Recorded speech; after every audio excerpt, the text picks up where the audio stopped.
আমার সকল বন্ধুদের জানাই স্বাগত। আমি আবার চলে এলাম একটি রেসিপি নিয়ে। রেসিপিটি দেখুন, দেখে ভালো লাগলে লাইক, শেয়ার, কমেন্ট অবশ্যই করবেন। আর যদি নতুন বন্ধু হয়ে থাকেন একটা সাবস্ক্রাইব করে দেবেন।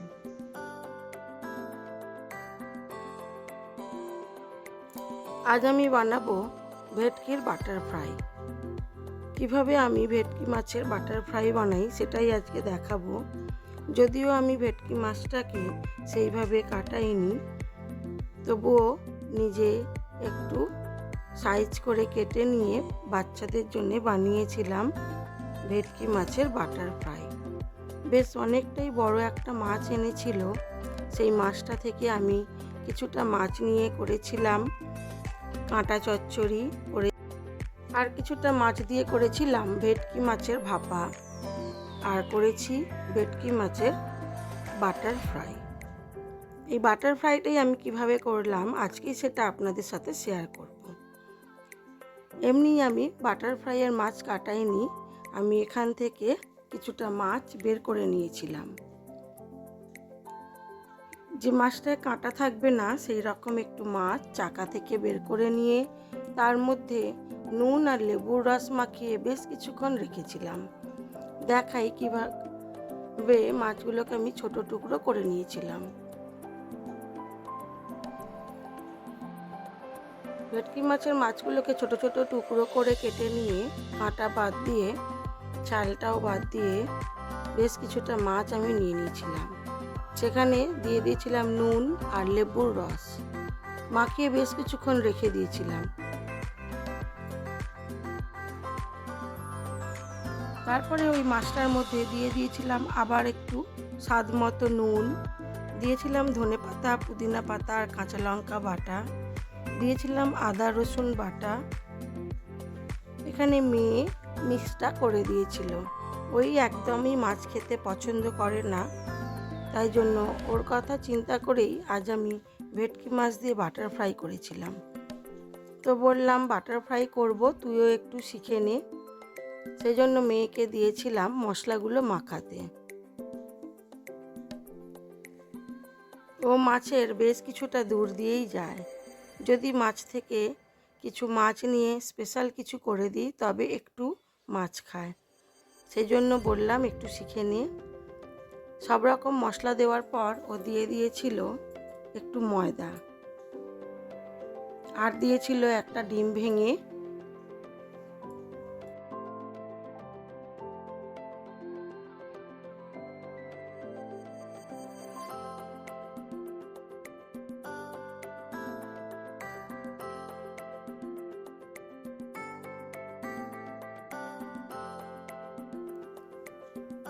আমি যেভাবে মাছটা রান্না করেছিলাম, যারা একেবারেই মাছ পছন্দ করে না তারা একটু হলেও এই মাছ খাবে এবং চেয়ে খাবে, একথা গ্যারেন্টি দিয়ে বলতে পারি।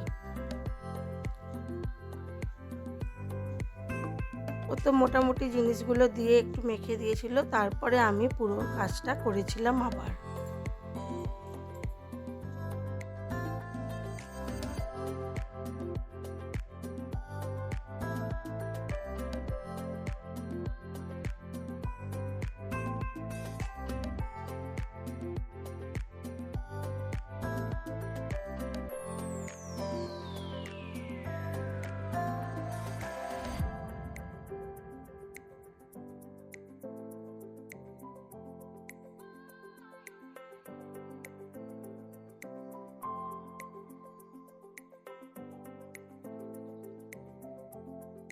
সেই ফাঁকে আমি কড়ার মধ্যে তেল দিয়ে দিয়েছিলাম, বেশ অনেকটা পরিমাণ সাদা তেল দিয়েছিলাম, আর অল্প একটু বাটার দিয়েছিলাম। আর ওই মাছ মাখাটার মধ্যেও একটু বাটার দিয়েছিলাম, আর অন্য আর একটা ব্যাটার তৈরি করেছিলাম যার মধ্যে ছিল কর্নফ্লাওয়ার, ময়দা আর একটা ডিম। এর মধ্যেও একটু বাটার দিয়ে নুন আর গোলমরিচের গুঁড়ো দিয়ে খুব ভালো করে ফেটিয়ে নিয়েছিলাম। আর ওই মাছের মধ্যে সমস্ত জিনিস দিয়ে মাখাটাও করে বেশ কিছুক্ষণ কিন্তু রাখতে হবে। এইবারে ওই আর একটা যে ব্যাটার গুলেছিলাম ওর মধ্যে দিয়ে দিয়ে গরম তেলের মধ্যে মাছগুলোকে ছেড়ে দিতে হবে, দিয়ে কম আঁচে বেশ কিছুক্ষণ ধরে মাছগুলোকে ভাজতে হবে। কম আঁচ না দিলে ভেতরের মাছটা ভাজা হবে না, সেই জন্য কম আঁচ রেখে একে একে মাছগুলোকে ছেড়ে দিয়ে বেশ কিছুক্ষণ ধরে এটাকে হতে দিতে হবে।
মাছগুলো আমার প্রায় ভাজা হয়ে এসেছে। এবারে আমি একটু গ্যাসের আঁচটা বাড়িয়ে দিয়ে এগুলোকে তুলে নেব। এইভাবে একে একে সব মাছগুলোকেই ভেজে নেব।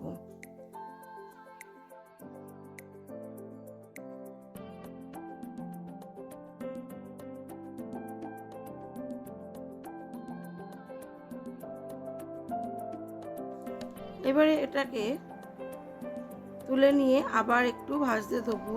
তার মধ্যে আমি একটু স্যালাড কেটে নেব। আমি স্যালাডে নিয়েছিলাম শসা, পেঁয়াজ, গাজর, টমেটো, সব কিছু একটু ভালো করে কেটে নিয়েছিলাম। আর একটা সবুজ চাটনি বানিয়েছিলাম, ধনেপাতা, পুদিনা পাতা, কাঁচা লঙ্কা, লেবু, নুন স্বাদমতো দিয়ে একটা গ্রিন চাটনি বানিয়েছিলাম। আর দিয়েছিলাম টমেটো সস। সব কিছু দিয়ে স্যালাড আর ওই গ্রিন চাটনি ও টমেটো সস দিয়ে মাছ ভাজাটা খেতে দারুণ হয়েছিল। আপনারা যদি এইভাবে ভেটকি মাছ না খেয়ে থাকেন তাহলে কিন্তু অনুরোধ রইল অবশ্যই একবার এইভাবে ভেটকি মাছের বাটার ফ্রাই খেয়ে দেখবেন। সত্যিই খেতে খুব সুন্দর হয়।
আমি ধনেপাতার চাটনি, স্যালাড আর সস দিয়ে মাছটাকে সার্ভ করে দিলাম।